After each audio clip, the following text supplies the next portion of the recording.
The puppet. Thanks. I like your glasses. They really scream Goodwill. Okay.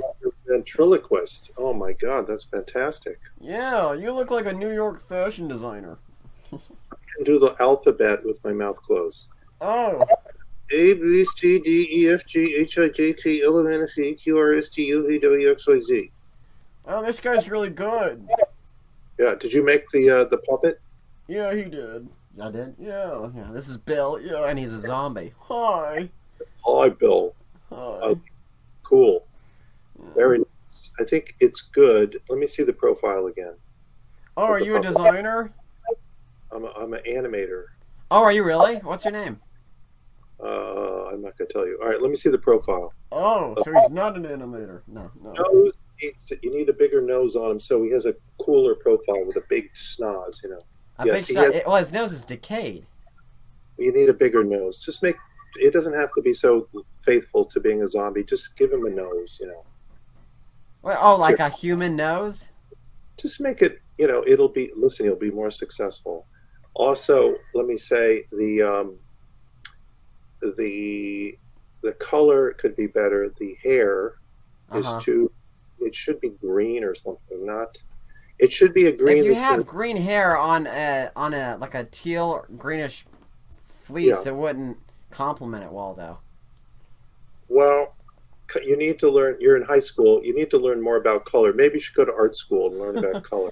Oh, yeah, okay. I'm gonna take fashion advice from the guy that wears Willy Wonka glasses. Well, I'm a professor. Okay, I teach at one of the most famous art schools in the world. So really, but you won't go with your name. So how can we validate that? well, I'm very modest. You know, I don't like to. Oh, sure. I don't like to brag. You know. Okay, so a bigger nose and what else? I'm curious from a professional POV. I think. Is there any way? You know how some of the ventriloquist dummies you have something you can control the eyes so the eyes can move. Yeah, he's a soft puppet. He doesn't do that. Yes, if you can do that, the eyes are so important in character. With a character, the eyes are the windows into the soul. They tell us how the character's feeling. Mm-hmm. So if you something with the eyes, with the eyebrows, or make that so that the eyes emote more. Okay. That's my advice. But I think you're well on your way. The only problem is ventriloquism is not as popular as it was in the 50s. I strongly disagree. Is it coming back? It is. Darcy Lynn Farmer is a singing ventriloquist, won America's Got Talent 2 years ago. Terry Fader won in 2006, I believe. Jeff Dunham is touring and selling out arenas all over the world, and Paul Zerden also won America's Got Talent too. So there's a lot of ventriloquism today, and there's over 1,000 ventriloquists worldwide, and we actually hold a convention. So it's actually a lot more popular than the public believes it to be. Well, that's good to hear. Well, things are cyclical. They come back and. Mm-hmm. And maybe it's coming back, so that would be great. Of course, sure. So I'm curious though, if you add a nose to him, doesn't it make him look more just like a green human than a zombie? Like, isn't there a point where you kind of have to tread on that line of, like, kind of disbelief to there has to be some human aspects to the puppet, so it's the audience can relate to it, but then it also has to be kind of different enough to where it strikes them. I mean, you said you're a professor for what, animation? What's your specialty? I'm curious. This is cool. Hand-drawn character, traditional animation. Okay. Wow. Okay. Really neat. Really neat. Do you have like a certain style or person you studied under? Well, I used to work on Beavis and Butthead, the cartoon Beavis and Butthead. Really? Yeah. Cool. Okay. That's neat. I worked for Disney for a while. Okay. What did you do for Disney? I was a storyboard artist. Oh, wow. Okay. So were you like the first person they would come to when they had like an idea and you'd kind of like map it out, or was your part like later on in the process? I was more sort of pre-production kind of. Yeah, you could say that. Character design, storyboarding. Cool. Anyway, so I think what you have there is a very good puppet to work with now. Mm-hmm. And as you develop and you get better, it'll evolve, and But I think if you're really that this is really what you love to do, and you do it at a very high level, the world will recognize your talent. Oh, thank you. So I'm gonna take your advice. Just so you said to make the eyes move because it would add more to the character if they moved. And Yeah, I then would. You know what else that I would do if I were you? Seriously, is the puppets. Things are getting so high tech now. You might want to get kind of high tech with your dummy so that you can maybe control it with like motors and things to have the face emote more. And no, don't feel like you have to be such a traditional ventriloquist. There are so many things now that you can do with audio animatronics and robotics.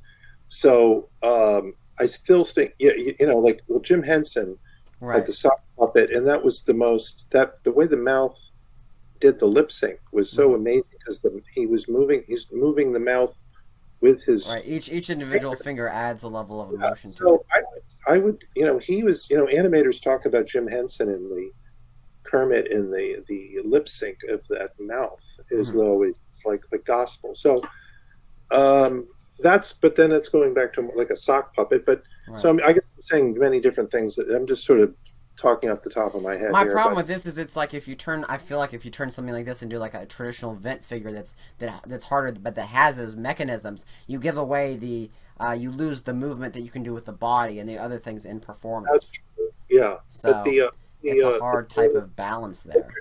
Edgar Bergen, did the eyes move on Charlie McCarthy? I guess No, not. they did not. Or on Mortimer Snow. All right.